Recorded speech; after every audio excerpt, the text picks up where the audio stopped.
This is time operated on off control. In this project we used 12 volts transformer, 7805 regulator, relay, 8051 microcontroller, 555 IC, 7 segment display, keypad, and dumped the kill software in microcontroller. Now we set the time to light is on.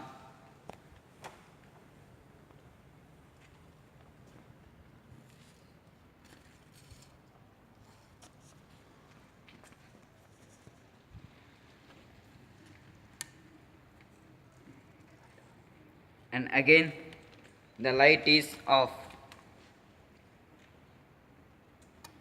This project is used for multiple number of electrical appliances at a time.